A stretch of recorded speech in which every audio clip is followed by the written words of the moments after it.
Hello guys, welcome back to the channel. This is Sai dental vlogs. और आज बहुत दिनों बाद एक वीडियो ला रहा हूँ आपके पास।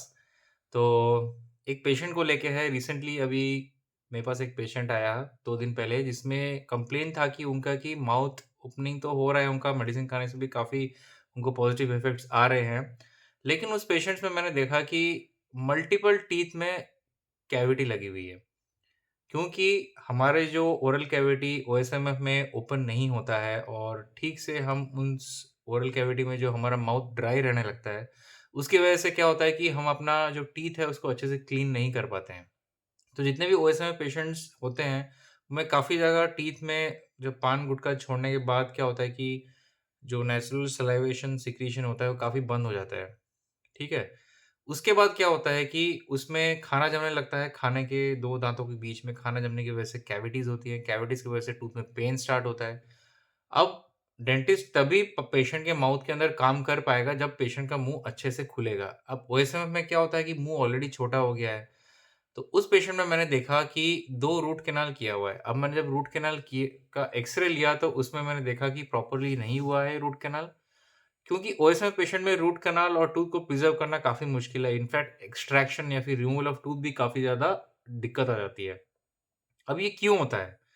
तो हमारे माउथ के अंदर काफ़ी सारे ग्लैंड्स होते हैं जो कि हमारे माउथ के अंदर सैलिवा सिक्रीशन करवाते हैं। जैसे कि हो गया पैरोटिड ग्लैंड, ठीक है? जो हमारे दोनों कान के साइड में रहता है।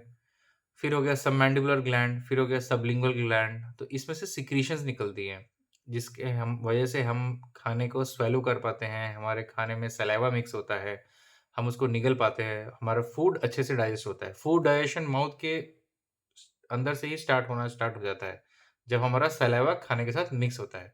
और सलाइवा का और भी अच्छा एक्शन होता है कि natural cleansing effect of the oral cavity होता है।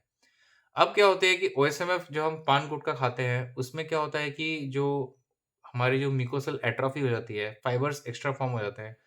तो जितने भी हमारे जो माइनर सलाइवा ग्लैंड से सिक्रीशन ऑफ सलाइवा बंद हो जाता है, जिसकी वजह से हमारा माउथ का ड्राई फीलिंग आता है। और उसकी वजह से क्या होता है, कैविटीज़ बढ़ती हैं। तो ये ओएसएमएफ का बहुत इम्पोर्टेंट एस्पेक्ट है। जो भी पेशेंट्स लोग पान गुटखा खाते हैं, बिल्कुल इमीडिएटली छोड़ें। क्योंकि एक प्रॉब्लम तो माउथ बंद होने की, दूसरा डर रहता है कैंसर होने का, तीसरा डर तो ये सब चीज़, अगर टीथ में पेन स्टार्ट हो गया, तो जो हाल-फिलहाल में जो पेशेंट है, तो मुझे बहुत मुश्किल से उस टीथ को, जो अपर का लास्ट मोलर है, उसको निकालना पड़ा सर्जिकली। सर्जिकली निकालना पड़ा। क्योंकि माउथ ओपनिंग नहीं थी, तो और काफ़ी टाइम भी लग गया। तो इतने ज़्यादा मुश्किलों में आने के पहले ही क्यों ना हम सावधानी बरतें और सही समय पे डॉक्टर के पास जाके हमारा अपना इलाज कराएँ। एक और केस के बारे में बात करना चाहता हूँ कि हमेशा अपने डॉक्टर पे आप ट्रस्ट रखिए। दूसरा ओपिनियन आप हमेशा ले सकते हैं। तो मेरे को कॉल आया कि सर आपकी बात मैंने सुनी नहीं, मेरा पेशेंट का ओएसएमएफ स्टेज 2 था, जिसमें पेशेंट की माउथ ओपनिंग मतलब 2 फिंगर जा रही थी। तो 2 फिंगर जा रही थी मतलब एटलीस्ट वो स्पून से खा पा रहे थे, थोड़ा बहुत चम्मच से खाना खा पा रहे थे, लेकिन वो उतावले हो गए और उन्होंने अपनी सर्जरी करवा ली। अगर आप शायद पेशेंट सुन भी रहे होंगे। तो सर्जरी कराने के बाद क्या हुआ, उनके माउथ पूरा ज़िप लॉक हो गया, मतलब बिल्कुल बंद हो गया उनका माउथ, ऐसे हो गया, वो बिल्कुल भी नहीं खा पा रहे हैं अभी। और उनको मैंने उन मेरी उनकी फ़ोन पे बात हुई, वो अभी तक आए नहीं है मेरे पास दोबारा। तो उन्होंने बोला कि सर मैंने इतना खर्चा किया, he has spend around 1.5 lakh rupees या फिर आई थिंक 1 लाख रुपीज़, और उन्होंने सर्जरी करवाई। माउथ ओपनिंग इनिशियल तो बहुत ज़्यादा अच्छा हो गया, फुल माउथ ओपनिंग हो गया सर्जरी में, लेकिन जो सर्जरी के बाद जो फाइब्रोसिस होता है ना, फाइब्रोसिस आपका पीछा नहीं छोड़ेगा। फाइब्रोसिस का अपना ही टाइम लगता है, तो फाइब्रोसिस दोबारा आई वुंड कॉन्ट्रैक्शन की वजह से। वुंड कॉन्ट्रैक्शन मतलब कि जब हम कुछ भी घाव हमारा सूखता है, तो हमारा चमड़ा हार्ड हो जाता है, तो उसकी वजह से माउथ दोबारा उनका बंद हो गया और ज़्यादा खराब तरीके से बंद हुआ। तो जितने भी ओएसएमआई पेशेंट्स हैं, जो आप पहले अपनी स्टेजिंग करवाएँ, स्टेजिंग की मैंने बहुत सारी वीडियोज़ बनाई हैं। ओएसएमएफ में क्या होता है कि white blanching of the skin हो जाती है। स्टेज 1, स्टेज 2, स्टेज 3, स्टेज 4 होता है। स्टेज 1 में इनिशियल साइन्स एंड सिम्पटम्स, थोड़ी बहुत बर्निंग होगी, अल्सरेशंस आएँगी।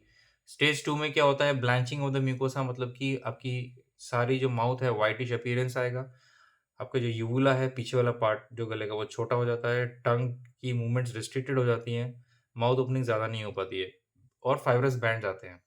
तीसरा हो गया आपका स्टेज 3 में माउथ ओपनिंग 1 फिंगर या उससे थोड़ी ज़्यादा होती है एंड ज़्यादा अल्सरेशंस आने लगती हैं।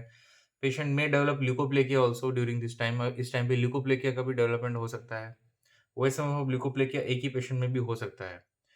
4th स्टेज में माउथ ओपनिंग बिल्कुल बंद हो जाती है। स्टेज 4 मतलब उसमें कभी-कभी हाई चांसेस रहते हैं। ओएसएमएफ का कोई भी स्टेज में कैंसर होने के बहुत ज़्यादा डर रहता है और स्टेज 4 में जो है ओएसएमएफ स्टेज में माउथ ओपनिंग बिल्कुल बंद हो जाती है।